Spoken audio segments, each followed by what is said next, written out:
क्या हो रहा था अपने पास। ठीक है, पहली चीज है, SN1 का मतलब क्या है,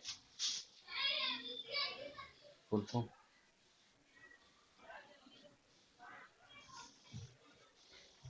सब्स्टिट्यूशन न्यूक्लियोफिलिक यूनिमॉलिक्यूलर रिएक्शन या फिर फर्स्ट ऑर्डर रिएक्शन। इसको मैं फर्स्ट ऑर्डर रिएक्शन क्यों बोलता हूँ SN1 को, क्या रीजन है?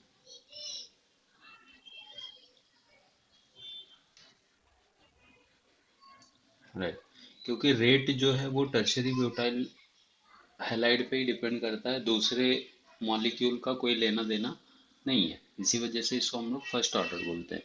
हमको सिर्फ किस में देखने को मिलता है ये, टर्शरी अल्काइल हैलाइड में। राइट है। उसके बाद और क्या चीजें थी इम्पोर्टेंट उसमें, दो स्टेप में होता है रिएक्शन। ठीक है, इंटरमीडिएट फॉर्म होता है बीच में। इंटरमीडिएट कौन है उसमें, किसी भी Na पे देखो, जब पॉजिटिव चार्ज बनता है, Cl पे जब नेगेटिव चार्ज बनता है, तो इसको हम लोग क्या बोलते हैं, पॉजिटिव चार्ज को कैटायन बोलते हैं ना। राइट, और नेगेटिव चार्ज को हम लोग क्या बोलते हैं, एनायन। करेक्ट है। तो इसी सेम रेफरेंस से जो हमारा इंटरमीडिएट बन रहा था SN1 में, कुछ ऐसा बन रहा था। राइट है, इस पे आ जा रहा था पॉजिटिव चार्ज और Cl पे आ जा रहा था नेगेटिव चार्ज। तो अगेन ये क्या होगा, कैटायन होगा, और ये क्या है तुम्हारा, एनायन है। ठीक है। बट कार्बन के ऊपर जब पॉजिटिव चार्ज आता है या कार्बन के ऊपर जब नेगेटिव चार्ज आता है ना, तो उनको स्पेसिफिकली एक नाम दिया गया ऑर्गेनिक केमिस्ट्री में। जैसे कार्बन के ऊपर पॉजिटिव चार्ज आएगा तो इसको हम लोग क्या बोलेंगे, कार्बोकेटाइन। ठीक है। अगर कार्बन के ऊपर नेगेटिव चार्ज आया तो क्या बोलोगे, कार्ब एनायन। तो कहीं पे भी कार्ब कैटायन या कार्ब एनायन वर्ड आता है तो इसका मतलब कार्बन के ऊपर पॉजिटिव या फिर नेगेटिव चार्ज है। तो SN1 रिएक्शन में जो इंटरमीडिएट है क्या बन रहा है,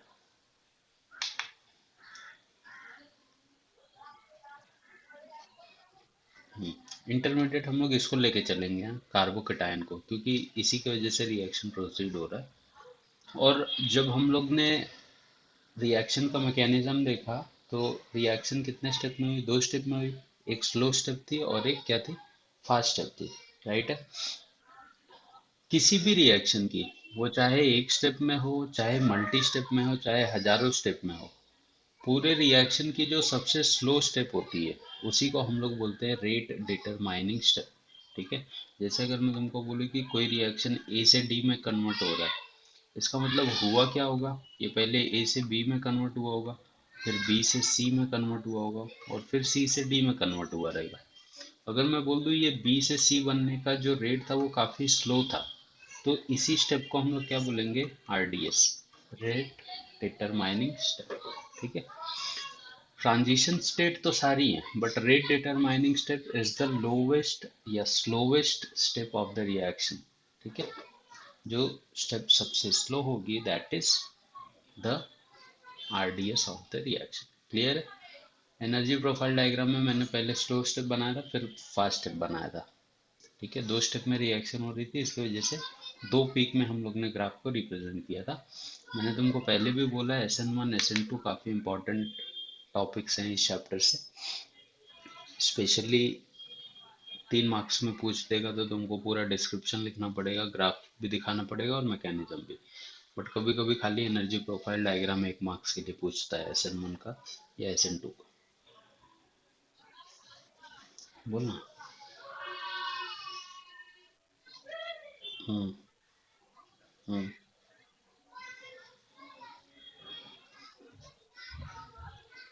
इसको पहले ध्यान से सुन लो, फिर लिख लेंगे नोट्स। SN2 reaction. ठीक है। सब्स्टिट्यूशन न्यूक्लियोफिलिक बायमॉलिक्यूलर, या फिर मैं इसको क्या बोलूंगा, second order reaction. Second order reaction बोलने का मतलब क्या है, क्या होगा इसके अंदर, जो रिएक्शन का रेट होगा वो डायरेक्टली प्रोपोर्शनल होगा किसके, अल्काइल हैलाइड के भी, प्लस जो दूसरा न्यूक्लियोफाइल होगा, दोनों पे डिपेंड करेगा। तभी तो इसका और इसका वन वन मिला के ये सेकेंड ऑर्डर होगी। क्लियर है। समझा। वहां पे क्या था अपने पास, टर्शरी था, बट SN2 में हमारे पास क्या होता है जानते हो, प्राइमरी अल्काइल हैलाइड होता है। ठीक है। और ये रिएक्शन जो है ये सिंगल स्टेप में होती है। क्यों सिंगल स्टेप में होती है ये भी मैं तुम लोग को बताऊंगा, अभी ध्यान में रखो, खाली ये पॉइंट्स ध्यान में रखो। और अगर रिएक्शन सिंगल स्टेप में हो रही है तो उसमें कोई इंटरमीडिएट बनेगा क्या? अगर इंटरमीडिएट बन जाएगा तो उसको दूसरा स्टेप लेना ही पड़ेगा प्रोसीड होने के लिए। अब मैं तुमको स्टार्टिंग में ही बोल रहा हूँ कि रिएक्शन क्या हो रही है, सिंगल स्टेप में हो रही है, इसका मतलब नो इंटरमीडिएट फॉर्मेशन। उसी का जस्ट अपोजिट है, जस्ट मतलब, ठीक है। एक दूसरे वर्ड में SN2 रिएक्शन को हम लोग अम्ब्रेला इन्वर्जन भी बोलते हैं। क्यों बोलते हैं समझ में आएगा अभी तुमको। और इसको बहुत लोग वॉल्डेन इन्वर्जन बोलते हैं, वॉल्डेन इन्वर्जन रिएक्शन, या फिर बहुत लोग इसको इन्वर्जन रिएक्शन भी बोलते हैं। ठीक है। तो अब इस रिएक्शन में कोई स्लो स्टेप नहीं है, एक ही स्टेप हो रही है। अब वो स्टेप चाहे स्लो हो चाहे फास्ट हो, वही क्या बोली जाएगी रिएक्शन की, RDS। ठीक है। अब मेरे पास कोई ऑप्शन ही नहीं है, स्लो हो या फास्ट हो, एक ही स्टेप पे, तो मैं उसी को क्या कंसिडर करूंगा, रेट डिटरमाइनिंग स्टेप। क्लियर है यहाँ तक? अब देखो रिएक्शन बोलता क्या है। ये रिएक्शन मैंने किसके किसके साथ बोला होती है, प्राइमरी अल्काइल हैलाइड के साथ होती है। प्राइमरी अल्काइल हैलाइड मतलब CH3Cl। या फिर प्राइमरी तुमको बनाना है तो तुम ऐसे भी बना सकते थे, इसी पे एक CH3 और अटैच कर लो। एक्चुअली में प्राइमरी ये है, बताया था ना, जिस कार्बन पे हैलाइड जुड़ा हुआ है उससे एक कार्बन जुड़ा होता है प्राइमरी, दो जुड़े तो सेकेंडरी, तीन जुड़े तो टर्शरी। तो एक्चुअली में प्राइमरी ये होता है। ठीक है। बट तुम ये भी रिएक्शन में ले सकते हो, और चाहिए तो ये ले लोगे तो और बेटर है। प्लस अगर इस पे हम लोग KCN का रिएक्शन करें तो हमको पता है कि इसका न्यूक्लियोफाइल साइनाइड माइनस है और इसका न्यूक्लियोफाइल Cl माइनस है। और ये रिएक्शन ओवरऑल क्या है, सब्स्टिट्यूशन न्यूक्लियोफिलिक है, मतलब न्यूक्लियोफाइल्स का क्या होगा, सब्स्टिट्यूशन होगा। तो फाइनली ये मुझे दिखेगा CH3Cl प्लस KCl। राइट है। ये पूरा ओवरऑल रिएक्शन है SN2 तुम्हारी। ठीक है। अब क्वेश्चन ये आता है कि इसमें जो है वो इंटरमीडिएट क्यों नहीं फॉर्म हो रहा है। राइट है। पहले वाले में तो इंटरमीडिएट फॉर्म हुआ था, इसमें क्यों नहीं इंटरमीडिएट हुआ। मतलब ये भी तो ऐसे जा सकती थी, CH3 plus plus Cl minus, बाद में सेकेंड स्टेप में ये CH3 प्लस इससे अटैक कर जाता और K प्लस Cl माइनस से अटैक कर जाता। तो इसमें इंटरमीडिएट नहीं बनने का रीजन है प्राइमरी अल्काइल हैलाइड। वहां पे देखो क्या हो रहा था, SN1 में हम लोग के पास क्या था, ऐसे था। अगर इसमें से मैं ये दोनों इलेक्ट्रॉन Cl को दे दूं तो एक इलेक्ट्रॉन तो Cl का खुद का है, एक इलेक्ट्रॉन इसने लेके गया इसका, तो Cl पे आ रहा था नेगेटिव चार्ज, और ये CH3 पे आ रहा था क्या, पॉजिटिव चार्ज। राइट है। इंटरमीडिएट इसलिए बना क्योंकि ये क्या है, किसी चीज पे पॉजिटिव चार्ज है इसका मतलब क्या है, वो इलेक्ट्रॉन डिफिशिएंट है, उसके पास इलेक्ट्रॉन की कमी है। तो इसकी कमी को ये सराउंडिंग जो एटम है ये क्या कर रहे थे, इसको स्टेबल बना रहे थे, मतलब सराउंड करके रखे थे कि यहाँ टेंशन मत लेते रहे कि इलेक्ट्रॉन गया तो हम लोग देंगे तेरे को। पता है ना ये कौन सा इफेक्ट लगाते हैं, 11th में पढ़ा, तुम लोग को बताया था, hyperconjugation, inductive effect, plus I minus I, resonance, ये सब इफेक्ट पढ़े थे ना 11th में। तो ये हाइपर कॉन्जुगेशन और प्लस आई इफेक्ट से क्या करते हैं, इस इलेक्ट्रॉन डिफिशिएंट कार्बन को क्या कर रहे हैं, सपोर्ट कर रहे हैं, जिसकी वजह से ये बन गया। अब तुम लोग सोचो कि अगर मैं CH3Cl में से इसको Cl को एक इलेक्ट्रॉन दे दूं और इसके पास CH3 प्लस, ये कार्बन इलेक्ट्रॉन डिफिशिएंट हो गया है, इसको कोई सपोर्ट कर रहा है क्या अभी, नहीं। मतलब ये चीज जब इसमें कन्वर्ट होती है तो हाईली अनस्टेबल हो जाती है, तो ये इसमें कन्वर्ट होगा क्या कभी भी, नहीं। ठीक है, ये इसमें कन्वर्ट हो रहा है, ये भी अनस्टेबल चीज है, बट इसको बाकी के सपोर्ट कर रहे हैं जिसकी वजह से ये कन्वर्जन हो पा रहा है। बट यहाँ पे सपोर्ट के लिए कोई भी नहीं है, इसके वजह से ये स्टेप होती ही नहीं है। ठीक है, तो अब SN2 रिएक्शन में होता क्या है, एक ही स्टेप में रिएक्शन कैसे होती है, देखो हमारे पास क्या था, खाली कार्बन था, और इसके पास 3 हाइड्रोजन थे, और एक क्या था, Cl, और इस पे हम लोग ने KCN डाल दिया। ठीक है, अब ये Cn माइनस क्या करेगा, इसके ऊपर अटैक करेगा। एक पॉसिबिलिटी है कि ये Cn माइनस इस Cl माइनस को क्या कर दे, रिप्लेस कर दे, लेकिन ऐसा होता नहीं है। क्यों नहीं होता मालूम है, इस क्लोरीन पे भी तो पार्शियली नेगेटिव चार्ज है, तो क्या नेगेटिव चार्ज की तरफ से अटैक करेगा क्या, ये तो उसको रिपेल करेगा सामने से अगर आएगा तो साइनाइड इसीलिए क्या करता है मालूम है, यहाँ से नहीं अटैक करके पीछे से अटैक करता है ऐसे। तो साइनाइड जैसे ही इस पे अटैक करता है ना, देखो अब एक ट्रांजिशन स्टेट बनती है, Cn अटैक कर रहा है कार्बन के ऊपर, इन तीनों हाइड्रोजन पे कोई फर्क नहीं पड़ेगा, राइट है। लेकिन कार्बन अगर इससे चौथा बॉन्ड बना रहा है, तो कार्बन का ये वाला बॉन्ड क्या होने लगेगा, वीक होने लगेगा। ठीक है, ये Cn माइनस इस Cl माइनस को रिप्लेस कर रहा है, तो जैसे ही ये बॉन्ड बनेगा वैसे ही ये बॉन्ड क्या होगा, ब्रेक होगा, और फाइनली जब Cl यहाँ से निकल जाएगा, तो ये बॉन्ड क्या हो जाएगा, पूरी तरह से डेवलप हो जाएगा। ठीक है, तो SN2 रिएक्शन इसी वजह से फास्ट होता है, जैसे ही Cn अटैक करता है वैसे ही Cl यहाँ से बाहर निकलता है। अब इसको हम लोग इन्वर्जन इसलिए बोलते हैं, क्योंकि देखो जैसे ही साइनाइड अटैक करेगा ना इसके ऊपर ऐसे, और Cl यहाँ से निकलेगा, तो फाइनली जो तुम्हारे पास स्ट्रक्चर दिखेगा ना, Cl तो निकल गया, Cl माइनस, बट जैसे ही साइनाइड यहाँ से अटैक करता है ना, ये पूरे स्ट्रक्चर को उल्टा कर देता है ऐसे। साइनाइड यहाँ से आएगा, तो जो इसके कार्बन पहले इस साइड थे हाइड्रोजन, वो इस साइड ऐसे चले जाते हैं। इसी वजह से इसको हम लोग इन्वर्जन रिएक्शन बोलते हैं, यहाँ से अटैक करता है तो पूरे स्ट्रक्चर को पलट के रख देता है जैसे। इसी वजह से इसको नाम मैंने बताया था ना, अम्ब्रेला इन्वर्जन भी बोलते हैं। छतरी वगैरह उल्टा हो जाती तो कैसे दिखती है, तो यहाँ से जैसे ही अटैक होगा ये इन्वर्ट हो जाएगा। और ये वॉल्डन इन्वर्जन इसलिए बोला जाता है क्योंकि वॉल्डन करके साइंटिस्ट है जिसने ऑब्जर्व किया था इसको पहले। तो ये होता है।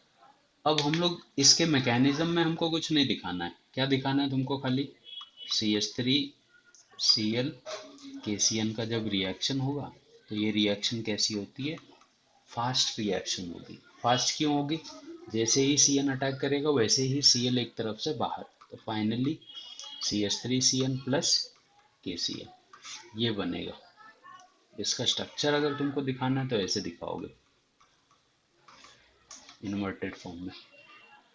ठीक है, इसका स्ट्रक्चर दिखाना है तो मैं ऐसे दिखाऊंगा, और अगर तुमको बीच वाला भी स्टेप रिप्रेजेंट करना है तो तुम बीच वाला भी कर सकते हो ऐसे, वो तो लिखा दूंगा मैं, टेंशन मत लो उसका। ठीक है, तो फास्ट रिएक्शन हुई, राइट है, यही इसका क्या होगा, RDS होगा। अब देखो जो रेट है वो खाली इसके ऊपर डिपेंड कर रही है क्या, नहीं, अब रेट इस साइनाइड के ऊपर भी डिपेंड कर रही है, क्योंकि जितना जल्दी ये अटैक करेगा उतना जल्दी मेरे को प्रोडक्ट मिलेगा। इसीलिए रेट अब अल्काइल हैलाइड के साथ साथ KCN पे भी डिपेंड कर रही है, जिसकी वजह से इस रिएक्शन का ऑर्डर क्या हो जाता है, सेकंड ऑर्डर। ठीक है, सेम अगर मैं इसका एनर्जी प्रोफाइल डायग्राम बनाऊं तो कुछ नहीं करना है, जो लास्ट टाइम मैंने तुमको ड्रॉ करके बताया था। ठीक है, यहाँ पे हम लोग क्या लिख रहे थे ऊपर, एनर्जी, और यहाँ पे रिएक्शन कोऑर्डिनेट।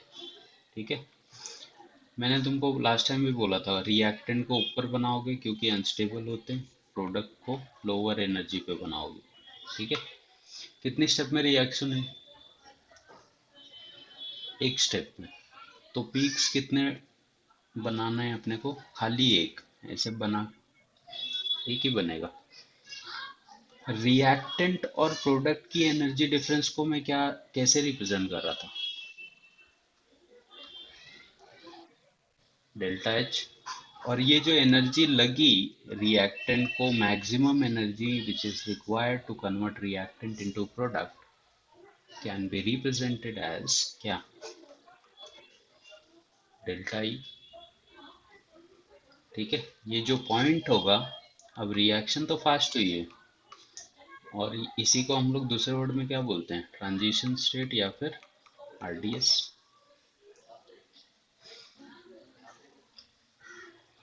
अब बोलो किसको क्या डाउट है?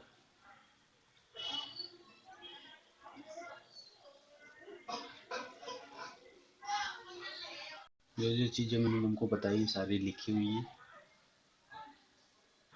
मेरे को नहीं लगता अब तुमको SN1 SN2 याद करने की जरूरत है। एटलीस्ट रिएक्शन और मैकेनिज्म और ग्राफ तो बना ही सकते हो, दो तीन पॉइंट तो छाप ही लोगे कहीं कहीं ना कहीं से। हो जाएगा ना? तो ये तुम्हारी थ्योरी है, ये तुम्हारा रिएक्शन। ठीक है, ये इन्वर्जन फॉर्म इसका। फास्ट लिख लेना है यहाँ पे, फास्ट होती है ना ये रिएक्शन, यहाँ पे फास्ट करके लिख लेना। और ये तुम्हारा क्या हो जाएगा? आरडीएस।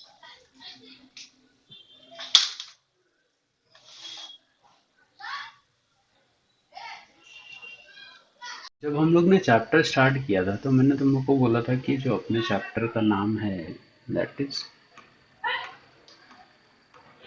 Halogen derivatives. तुम्हारे बुक में इतना ही दिया है, बट इस चैप्टर में हमको किसके डेरिवेटिव्स पढ़ने हैं? एक तो पूरे अल्काइल के, एल्केन्स, और दूसरे एरीन्स। ठीक है, एल्केन वाले तो मेरे को पता है। एरीन्स के और क्या नाम बताए थे मैंने? एराइल, और क्या नाम बताया था?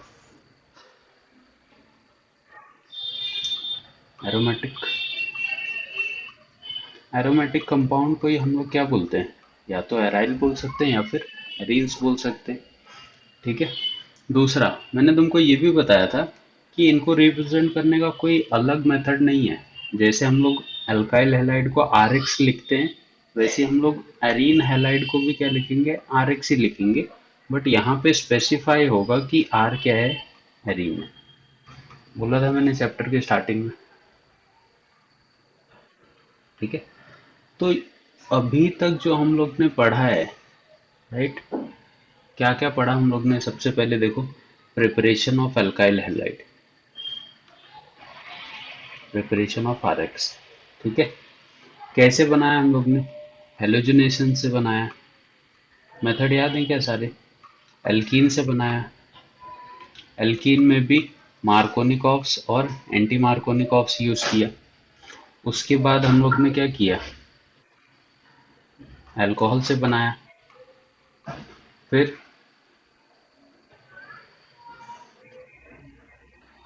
PCl3 और PCl5 से बनाया। वो तो चलो अल्कोहल में काउंट हो जाएगा क्योंकि इसका रिएक्शन अल्कोहल से ही करते हैं। उसके बाद हम लोग ने दो नेमिंग रिएक्शन देखे थे, याद है? एक स्वार्ट्स रिएक्शन और एक फिंकलस्टीन रिएक्शन, राइट है?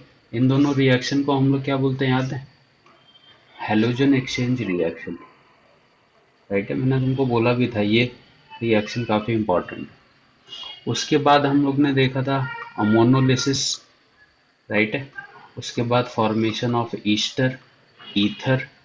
उसके बाद हमारे पास आया वुड सिंथेसिस, फिर आया ग्रिग्नार्ड रिएजेंट। और इन सब के बाद हम लोग ने क्या कवर किया? SN1 और SN2 रिएक्शन। ठीक है, तो हाँ, एक हाइड्रेशन डिहाइड्रेशन प्रोसेस भी था, वो तो चलो सेट्जेप्स रूल का ही पार्ट है। तो अभी तक ना हम लोग ने हेलोजन डेरिवेटिव्स ऑफ एल्केन जो था वो पूरा खत्म कर दिया। ठीक है, अब जो हेलोजन डेरिवेटिव्स हैं चैप्टर में वो किसके मिलेंगे तुमको? किसके? एरीन्स के। ठीक है, समझा क्या पढ़ रहे थे अभी तक हम लोग? अभी तक हम लोग हेलोजन डेरिवेटिव एल्केन के देख रहे थे। कहीं बेंजीन वगैरह नाम दिखाई दिया क्या किसी भी रिएक्शन में? नहीं। ठीक है, तो अब आएगा तुम्हारा बेंजीन का पार्ट। तो उसी में कोई नया चैप्टर नहीं है, कुछ नया नहीं है, खाली एक हेडिंग डालोगे, हेलो अरीन्स, या फिर इसको मैं क्या बोल सकता हूँ, एराइल हैलाइड्स। ठीक है, हेलोरिन का मतलब समझ में आया? हेलोरिन क्यों बोल रहा हूँ मैं? Aromatic compounds with halogen. मतलब ये वर्ड देखते ही तुम्हारे दिमाग में क्या आना चाहिए मालूम है? एरीन मतलब aromatic compound, and aromatic compound is all about benzene अपने पोर्शन में। हेलो मतलब हेलोजन। तो तुम्हारे दिमाग में ये स्ट्रक्चर आना चाहिए, जहाँ पे एक्स की जगह पे कोई भी हेलोजन हो सकता है एक्सेप्ट एक्सेप्ट फ्लोरीन। ठीक है, और आयोडीन भी तुमको बहुत कम दिखेगा। क्यों आयोडीन बहुत कम क्यों दिखेगा? क्या रीजन है? लोवेस्ट रिएक्टिव है। हाँ, उसकी रिएक्टिविटी स्लो हो जाती है, प्लस वो रिवर्सिबल रिएक्शन शो करने लगता है ना, रिवर्ट करने लगता है रिएक्शन को। और हमको ऐसे रिएक्शन में कोई इंटरेस्ट नहीं रहता जो रिएक्शन रिवर्ट हो जाए। मतलब मैं रिएक्शन कर रहा हूँ रिएक्टेंट से प्रोडक्ट बनाने में, वो प्रोडक्ट अगर वापस रिएक्टेंट में चेंज होने लग गया तो अपना तो कोई वर्थ ही नहीं बन रहा है। ठीक है, तो इस वजह से आयोडीनेशन वगैरह भी नहीं देखने को मिलता, ज़्यादा करके हमको क्लोरीनेशन और ब्रोमिनेशन दिखेगा। क्यों? क्योंकि ये मॉडरेट रिएक्शन शो करते हैं। ठीक है, तो फ्लोरीन आयोडीन निकाल के चलो, क्लोरीन ब्रोमीन के साथ अपने को डील करना है। दूसरी चीज, मैंने तुमको 11th में इसका नॉमेनक्लेचर बताया है बेंजीन का, वो चीज़ें तुमको हल्की फुल्की क्लियर होनी चाहिए, बाकी तो हम लोग देख लेंगे। बेंजीन को हम लोग दो तरह से नाम लिख सकते हैं, एक इसका आईयूपीएसी नेम और एक इसका कॉमन नेम। ठीक है, जब मैं आईयूपीएसी नेम लिखता हूँ बेंजीन का, तो मैं 1 2 3 करके सब्स्टिट्यूएंट को 1 2 3 नंबर के अकॉर्डिंग उनको अरेंज कर लेता हूँ नाम में। बट जब मुझे कॉमन नेम लिखने होते हैं तो मैं क्या करता हूँ? कौन बताएगा? करेक्ट, जब मैं इसका कॉमन नेम लिखता हूँ तो ऑर्थो, मेटा और पैरा वर्ड यूज करता हूँ। किसको किसको इसमें कंफ्यूजन है बताओ?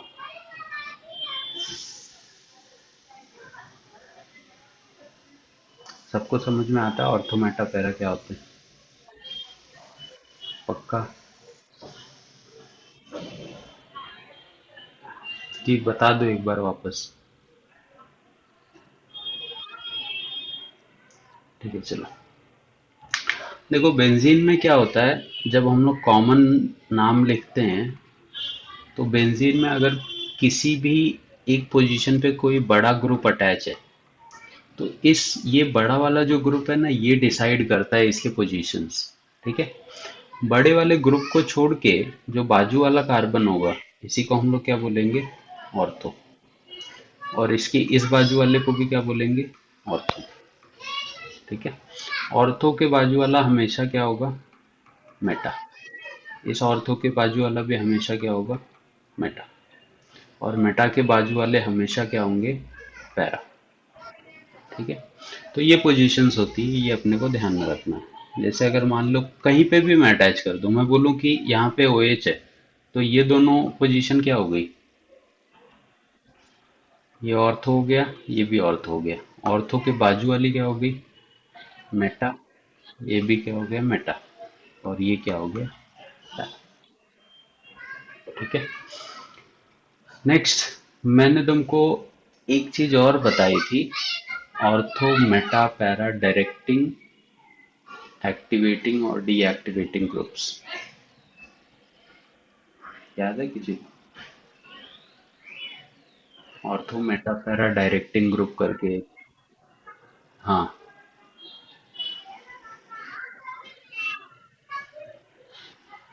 हाँ वही ortho, para, activating and deactivating. याद है ना वो? चलो मैं रिवाइज करवा दूंगा आगे, खाली वर्ड सुना है कि नहीं वो मेरे को जानना है तुम मुझसे। वर्ड सुना है ना, बस हो गया फिर। ठीक है। दूसरी मेन इंपॉर्टेंट चीज है इनका नॉमेनक्लेचर।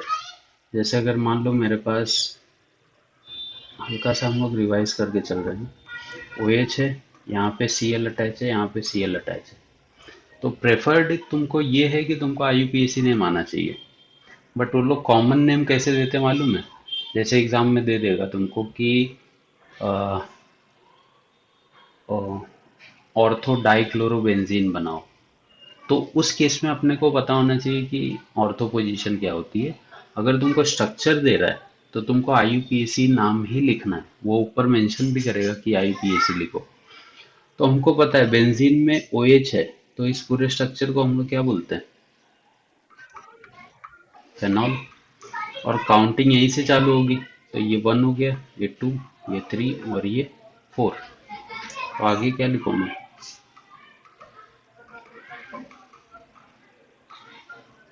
करेक्ट है। ठीक है। इसी का अगर मैं कॉमन नेम लिखता तो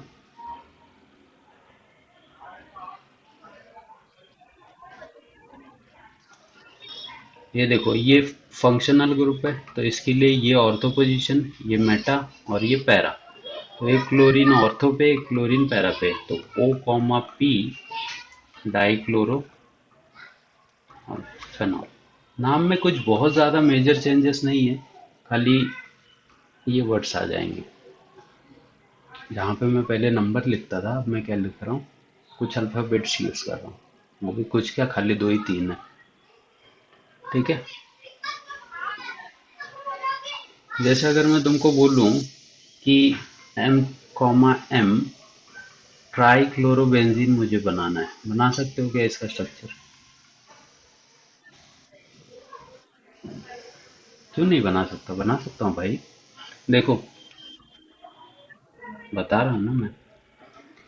पहली बात तो मेरे पास एक बेंजीन है जिसमें क्लोरीन कितने हैं? 3 है।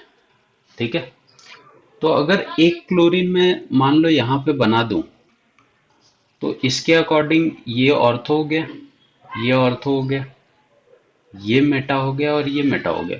तो वो वही बोल रहा है कि एक क्लोरीन तो ग्रुप पोजीशन पे, बाकी दोनों क्लोरीन कहाँ पे? मेटा मेटा पोजीशन पे। तो एक इस पे बनाओगे, एक इस पे, बन गया स्ट्रक्चर, खत्म। क्यों नहीं भाई? 3M पॉसिबल ही नहीं है ना। दो ही मेटा पोजीशन ही अपने पास, तीसरा कहाँ से आएगी? ठीक है। अच्छा, अगर मैं बोलूँ ओ डाई ब्रोमो बेंजीन बनाना है मेरे को, बना सकते हो क्या?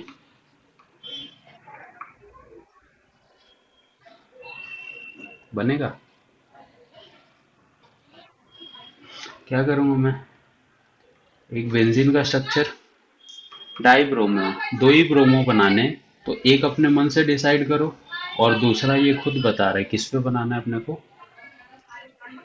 जब तक मैं ये नहीं लूंगा, तब तक तो मैं डिसाइड भी नहीं कर सकता ना कि ऑर्थो वाली पोजीशन है कहाँ पे, है कि नहीं? तो एक तो तुमको अज्यूम करना है, बाकी एक बोल रहा है वो ऑर्थो पे, तो या तो इस ऑर्थो पे बना लो एक, या तो ऊपर वाले ऑर्थो पे। इसी को अगर मैं IUPAC में लिखता तो क्या नाम लिखता?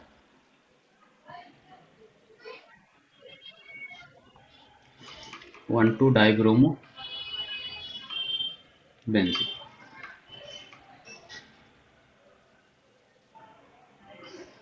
ठीक है। और एक चीज, जब मैं फेनॉल बनाता हूँ तो इसके बहुत सारे नाम हैं। पहला तो फेनॉल, दूसरा क्या,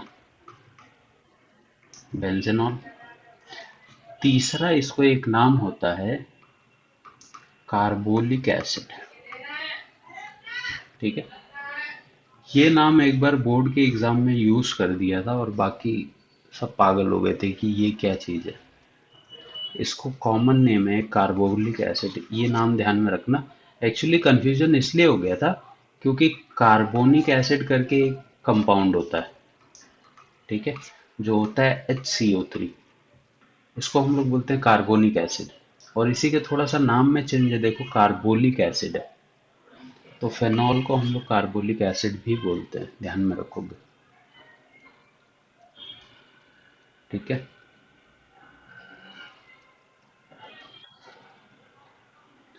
दूसरा, हमको नाम लिखने तो आता है बेंजीन के स्ट्रक्चर के ऊपर जो भी चीजें अटैच्ड हैं, लेकिन कुछ ऐसे स्ट्रक्चर हैं बेंजीन के पास जिनका फिक्स नाम है और वो कॉमन नाम से ज्यादा फेमस है। क्या बोलते हैं इसको? टॉलवीन। लॉजिकली अगर इसको मैं लिखूंगा तो मिथाइल बेंजीन लिखूंगा, बट इसको हम लोग क्या बोलते हैं? टॉलवीन। दूसरा, तुम्हारे दिमाग में मे भी हो सकता है कि ऐसा डाउट हो कि कोई भी अल्काइल ग्रुप चलेगा क्या? तो नहीं, सिर्फ क्या होना चाहिए? मिथाइल।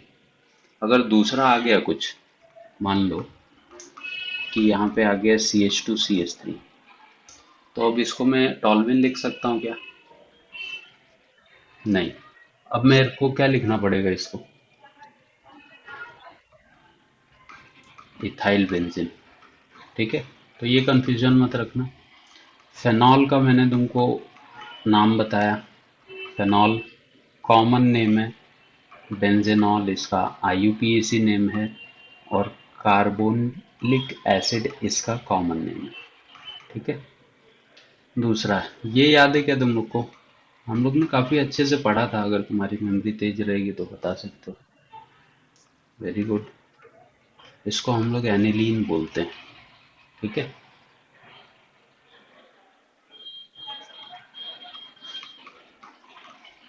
ये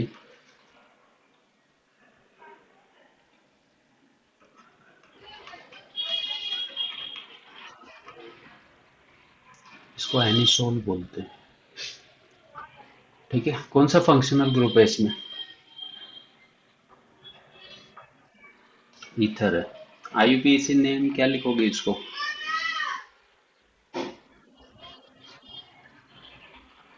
मिथॉक्सी बेंजीन लिख सकते हो, या फिर देखो इस साइड मिथाइल इस साइड फेनाइल, तो अल्फाबेटिकली M पहले की P पहले? M पहले।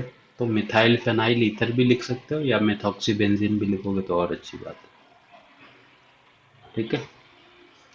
इसका नाम याद है क्या किसी को? ये हम लोग ने बहुत डिटेल में पढ़ा था।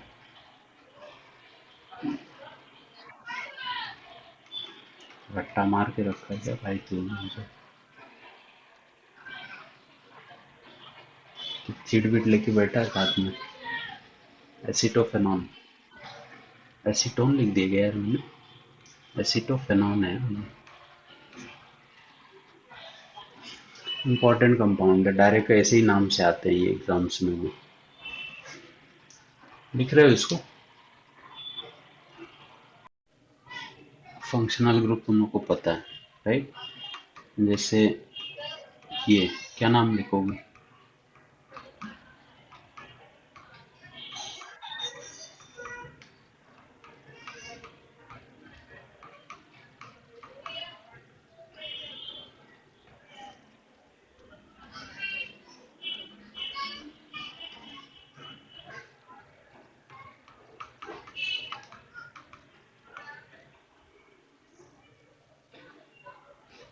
ट्राई करो, देखो क्या आता है, याद है कि नहीं तुम लोग को?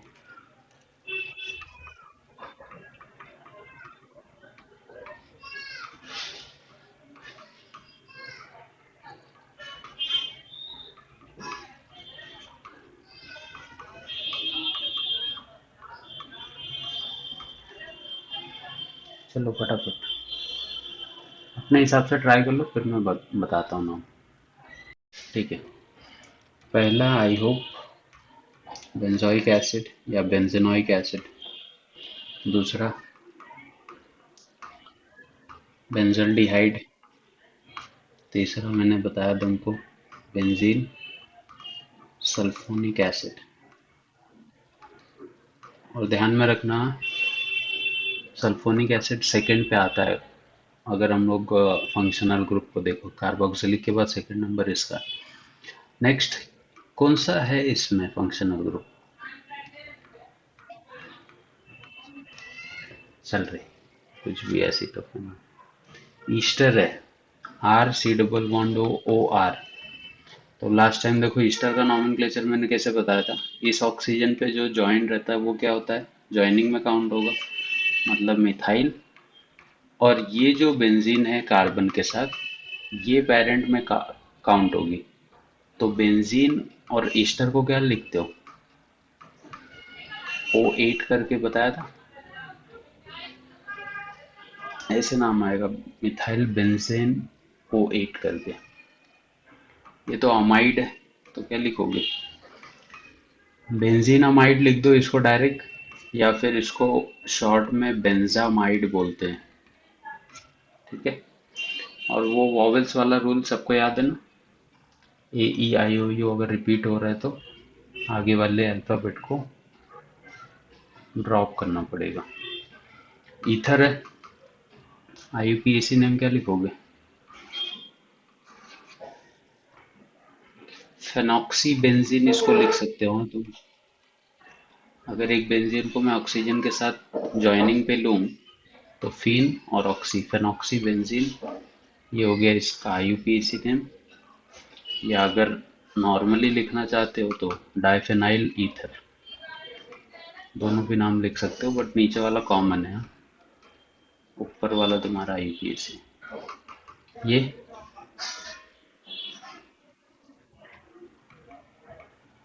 बेंजीन 1,3 डायऑल, इसको मैं फेनॉल नहीं लिख सकता। फेनॉल जब एक OH रहेगा तभी लिखोगे। ये डायोल के फॉर्मेट से, दो एल्कोहल आ गया ना। उसने बोला था ना SYM क्लोरोबेंजीन बनाओ, है तो कॉमन नेम ही, बट इसका मतलब क्या हुआ? ठीक है। तो SYM मतलब होता है सिमेट्रिकल। ठीक है, सिमेट्रिकल क्लोरोबेंजीन का मतलब ये है, किसी चीज में सिमेट्री कब आती है? जब वो हर डायरेक्शन से लगभग सिमिलर दिखे। ठीक है। तो सिमेट्रिकल, या तो तुमको बोल देगा ट्राई क्लोरोबेंजीन बनाओ, तो तुमको 3 क्लोरीन बनाने वो सिमेट्रिकल होने चाहिए। कैसे होगा? कैसे बनाओगे? एक ही साइड पे 3 बनाओ क्या?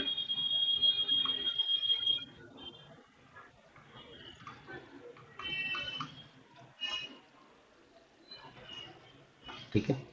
इसको बोलते हैं हम लोग सिमेट्रिकल ट्राइक्लोरोबेंजीन, क्योंकि हर अल्टरनेट पोजीशन पे तुमको एक एक क्लोरीन लगाने पड़ेंगे। तुम इसको कहीं से भी देखो तुमको सिमेट्री दिखेगी। दिख रहा है? इसको अगर मैं ऐसे बीच में से डिवाइड कर दूं तो इधर से भी बराबर दिख रहा है, ऐसे डिवाइड कर दूं तो बराबर दिख रहा है, ऐसे डिवाइड कर दोगे फिर भी बराबर दिख रहा है। तो इसको बोलते हैं सिमेट्रिकल ट्राइक्लोरोबेंजीन। बट बोलो।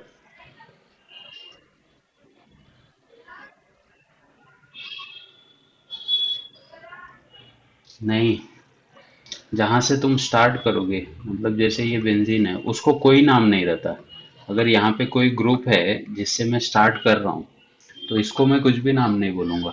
इसके बाजू वाले को क्या बोलेंगे? ऑर्थो। इसके इस बाजू वाले को ऑर्थो। ये मेटा, ये मेटा और ये पैरा।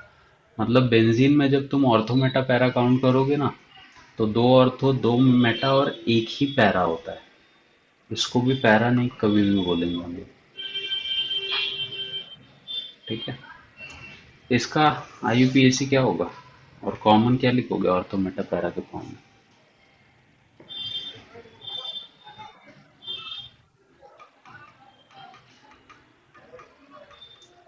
1,3,5 ट्राइक्लोरो बेंजीन, और ऑर्थो मेटा के फॉर्म में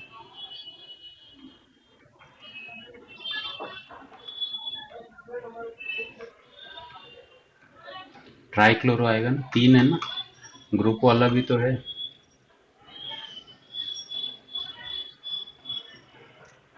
ठीक है।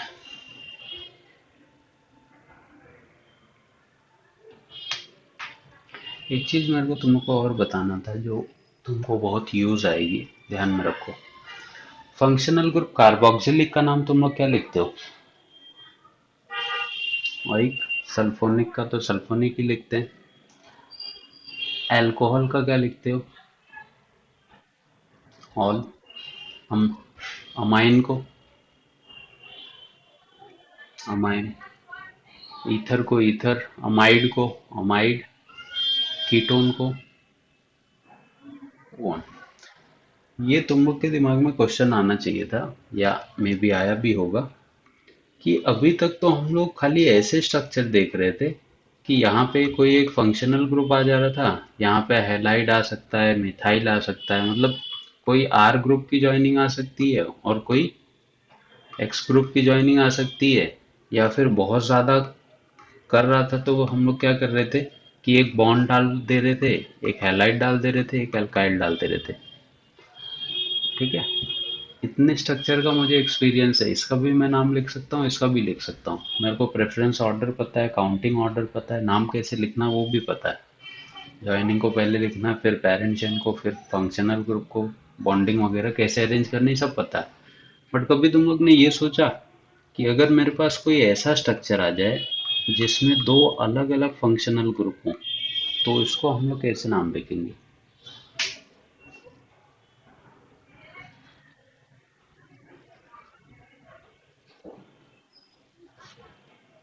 कौन सा दूसरा? इसमें दूसरा वाला कौन है दोनों में? पक्का? ठीक है, थोड़ा सा मैंने तुमको 11th में बताया था कि देखो, बड़ा फंक्शनल ग्रुप कौन है? कार्बोक्सिलिक। तो कार्बोक्सिलिक बेंजीन के साथ काउंट होगा, मतलब इसके नाम में कोई चेंज नहीं होगा, इसका नाम स्टिल क्या होगा? बेंजोइक एसिड ही होगा। लेकिन ये वाला जो OH है, ये अब एज अ जॉइनिंग काउंट होगा। और जॉइनिंग को हम लोग कभी भी कहाँ नाम लिखते हैं? आगे लिखते हैं। तो ये हो गया 1, और ये 2 पे जॉइनिंग है, तो 2 पे किसकी जॉइनिंग है? अल्कोहल। ठीक है, तो इसको हम लोग ऑल नहीं लिखते हैं, ठीक है, हाइड्रोक्सी लिखते हैं। हर फंक्शनल ग्रुप को दो दो नाम है। ठीक है, कैसे? जैसे कार्बोक्सिलिक है, अब देखो, अगर ये मेन चेन पे आया तो इसको हम लोग क्या बोलते हैं? और ज्वाइनिंग पे आया तो क्या बोलेंगे? मेन पे आता है तो क्या लिखते हो? वाइक एसिड। और ज्वाइनिंग पे आएगा तो क्या लिखते हैं हम लोग? इसको कार्बोक्सी लिखते हैं। ठीक है, ये भी ज्वाइनिंग पे आ सकता है। दूसरा सल्फोनिक एसिड, मेन पे आया तो पूरा लिखते हैं इसको क्या? Sulphonic acid. बट अगर ज्वाइनिंग पे आया तो इसको सिर्फ हम लोग लिखते हैं सल्फो। ठीक है, ऐसे ही एल्डिहाइड, मेन पे आया तो खाली क्या लिखते हो? एल। लेकिन अगर ज्वाइनिंग पे आया तो इसको हम लोग क्या लिखते हैं? क्या? कार्बोनिल। ठीक है, कीटोन, मेन पे आया तो ओन, और ज्वाइनिंग पे आया तो ऑक्सी। ठीक है, बताया था ना थोड़ा सा तुमको 11th में। सेम अमाइन है, तो मेन पे तो अमाइन लिखोगे, बट अगर ज्वाइनिंग पे आएगा तो इसको अमाइनो लिखते हैं। ठीक है, अमाइड है,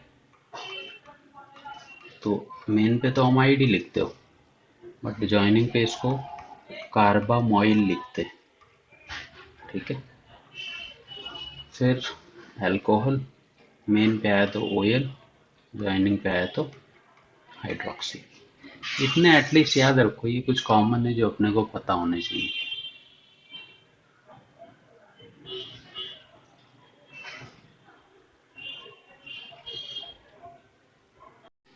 कि सपोज करो अगर मेरे पास ये है, तो मैं इसको क्या नाम लिखता हूँ? क्या नाम लिखोगे इसको? चले, कुछ भी। हाँ, दो कार्बन है ना, ये भी काउंट होगा, ये भी काउंट होगा। तो इसको मैं लिखता हूँ इथेनॉइक एसिड। सेम इसी वे में मैं इसको क्या लिखूंगा? ब्यूटेनॉइक एसिड। बट अगर मान लो कि मैंने ऐसे कुछ बना दिया, तो अब मेरे पास कार्बन तो चार ही है मेन ग्रुप में, एक, दो, तीन, चार। तो ये ब्यूटेन और ये ऑइक एसिड, बट टोटल कार्बन कितने हो जा रहे हैं? 5 हो जा रहे हैं। और मैं ऐसा भी नहीं कर सकता हूँ कि इसको 1 बोलूँ और फिर यहाँ से काउंटिंग चालू करूँ। मैं पेरेंट में ये खाली 4 ही ले सकता हूँ।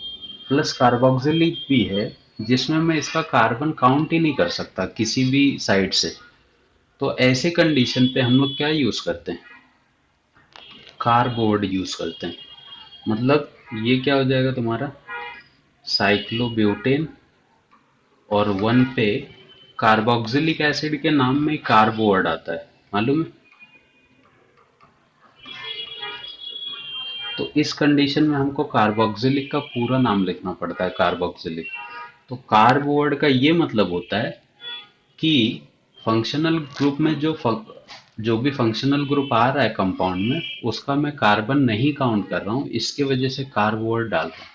तो कहीं पे भी कार्बोर्ड के फॉर्म में लिखा है फंक्शनल ग्रुप, तो समझ जाओ कि कार्बन को काउंट नहीं किया जा रहा है उसमें। ठीक है, समझा। जैसे अगर मेरे को मान लो इसको नाम लिखना है, तो मैं क्या नाम लिखूंगा,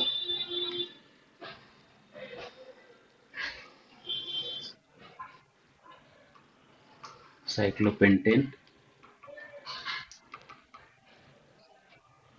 एल्डिहाइड है तो ए एल तो लिखना है, बट कार्बन नहीं काउंट हो रहा है ना। तो एल के पहले तुमको क्या डालना पड़ेगा, कार्ब।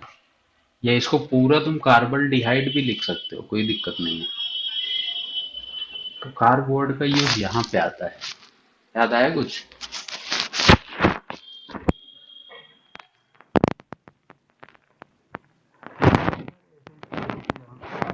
मतलब नहीं काउंट कर पाओगे फंक्शनल ग्रुप को। जैसे अगर मैं तुमको देखो ये स्ट्रक्चर दे दूं,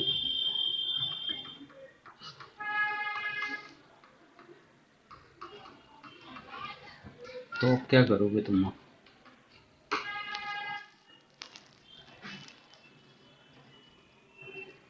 अगर मैं इस कार्बन से काउंटिंग चालू करूँ, 1 2 3 4 5, तो दो कार्बोक्सिलिक तो काउंट हो जा रहे हैं, एक छूट जा रहा है। और फंक्शनल ग्रुप का सिस्टम क्या है, तीनों एक ही फंक्शनल ग्रुप है। या तो तीनों काउंट होने चाहिए, या तो तुम तीनों को छोड़ दो। तो मैं तीनों को कैसे भी करके काउंट कर सकता हूँ क्या, नहीं। तो मेरे को क्या ऑप्शन चूज करना पड़ेगा, मैं तीनों को छोड़ दूं। तो देखो 1 2 3, किसका स्ट्रक्चर है, प्रोपेन का। प्रोपेन के 1 पे, 2 पे और 3 पे क्या अटैच है, 3 बार कार्बोक्सिलिक है। अगर कार्बन काउंट होता तो मैं खाली ओइक एसिड लिखता, बट अब तीनों के कार्बन नहीं काउंट हो रहे हैं, तो ट्राई कार्बोक्सिलिक एसिड। समझा।